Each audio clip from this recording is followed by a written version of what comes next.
Part 6.16 The Cattle, Al-An'am. Assalamu alaikum. Welcome back to Sufi Essence with Hammad Syed. Our journey through the sacred Surah Al-An'am continues with a profound and an unparalleled exploration of verses. Kanzul Iman, Quran, the cattle, 6-121. 2. Kanzul Iman. Quran, the cattle, 6-125. These divine passages unveil the intricate relationship between the spiritual and the physical, the lawful and the unlawful, and the profound states of spiritual life and death. The verses stand as a magnificent testament to the wisdom of divine law and a sobering warning against the arrogance of those who oppose it. We will delve into the theological, psychological, and spiritual dimensions of these verses, meticulously dissecting the intricate relationship between outward action and inward spiritual state. This lecture will serve as a comprehensive and an intellectual framework for a life of spiritual truth and an unwavering faith, culminating in a profound contemplation of divine justice and a human accountability. The divine law, spiritual death, and the conspiracy of the elite. The verses that form the foundation of our initial discussion in this segment are as follows. Kanzul Iman Quran, the cattle, 6-121. And do not eat of that upon which the name of Allah has not been mentioned, for indeed it is a transgression. And indeed the devils inspire their friends to argue with you. If you obey them, you would be polytheists. This verse, Kanzul Iman Quran, the cattle, 6-121, is a profound and an unequivocal statement on the spiritual significance of the divine law.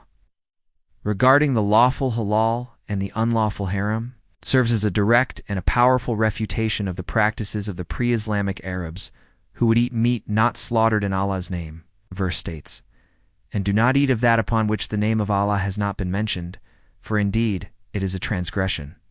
The act of eating meat not sacrificed in Allah's name is not a mere culinary preference, but a profound spiritual transgression, fisk, an act of defiance against the divine command. The verse then reveals a profound and a timeless truth about the nature of opposition to divine law. And indeed, the devils inspire their friends to argue with you. This is a direct and a powerful statement that the intellectual and the rhetorical arguments against the divine law are not of human origin, but are the result of the spiritual inspiration of the devils from mankind and jinn. The verse concludes with a powerful and a sobering truth, and if you obey them, you would be polytheists.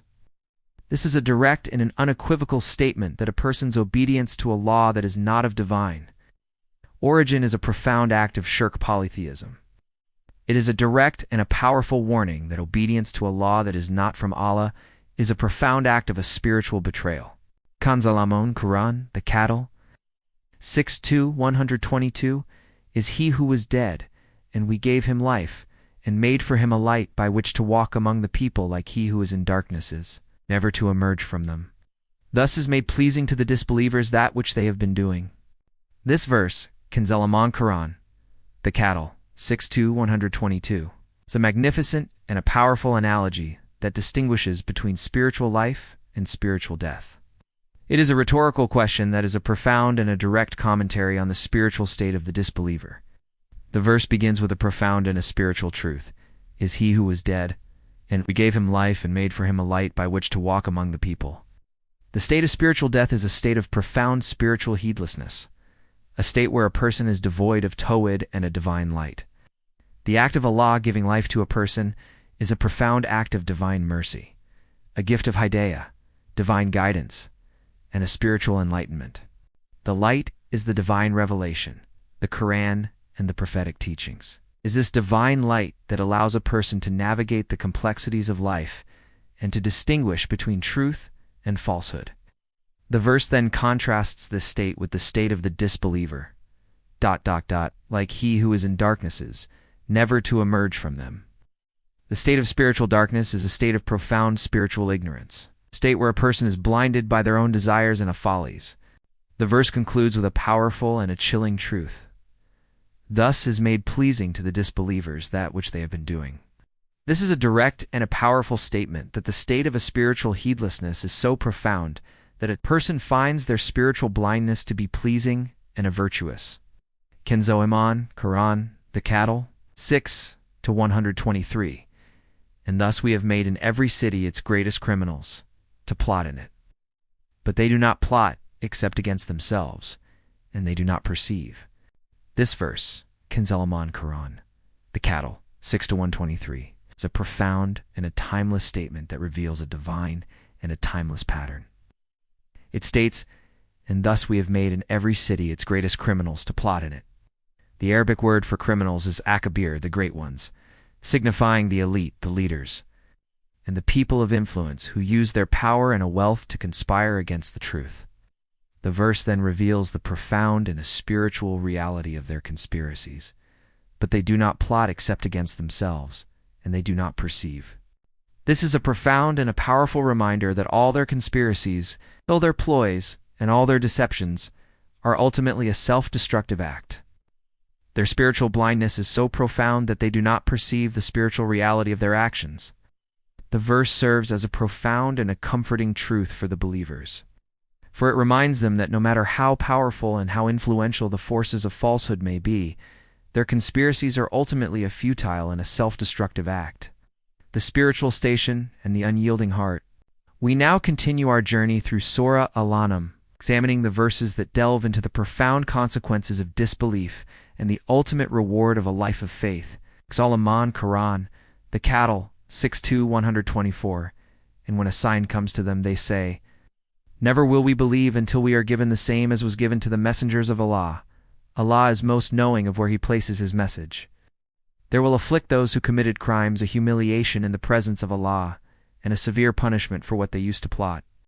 This verse, Kanzul Iman Quran, the cattle, 6 to 124, is a direct and a powerful refutation of the disbelievers' arrogance and their baseless demands. The verse begins with a powerful and a chilling statement. And when a sign comes to them, they say, "Never will we believe until we are given the same as was given to the messengers of Allah." This is a profound and a chilling statement of intellectual and a spiritual arrogance, a desire to dictate terms to the Creator. The verse then provides a profound and a divine truth. Allah is most knowing of where He places His message. This is a profound and an unequivocal statement that prophethood is not a worldly station that is bestowed upon a person by their own desires or a human consensus. It is a profound and a spiritual station that is bestowed upon a person by divine will. The verse concludes with a profound and a chilling statement of divine justice. There will afflict those who committed crimes a humiliation in the presence of Allah and a severe punishment for what they used to plot. This is a direct and a powerful reminder that their arrogance and their conspiracies are not hidden from Allah, and they will be recompensed for their actions. Kanzul Iman Quran, the cattle, 6 to 125. So whoever Allah wants to guide, He expands His chest to Islam. And whoever He wants to leave astray, He makes his chest tight and constricted, as though he were climbing into the sky. Thus does Allah place defilement upon those who do not believe.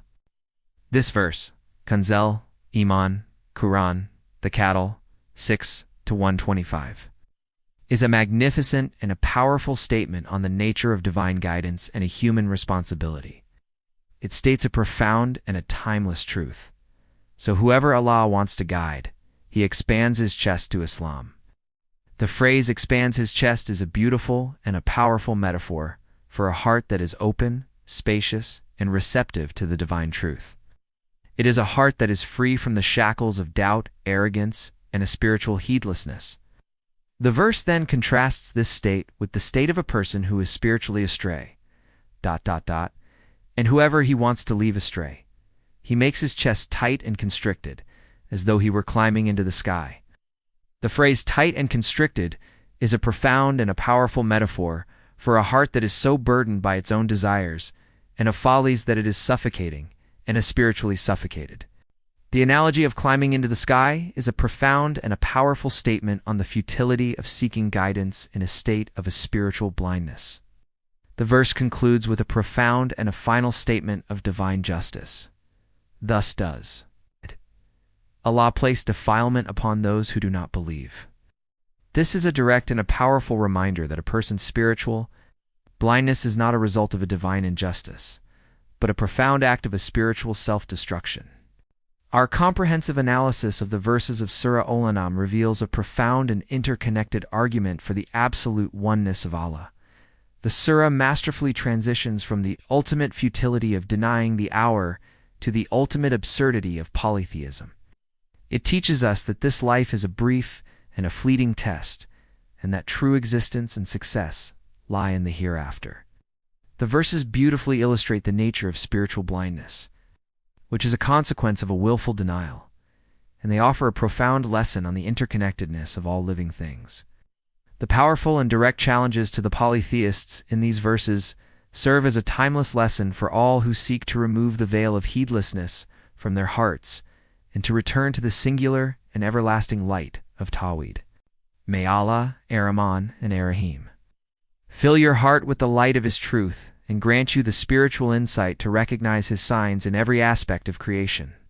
May He free your soul from the shackles of doubt and the chains of worldly attachment, so that you may stand before Him on the day of judgment with a pure and a tranquil heart.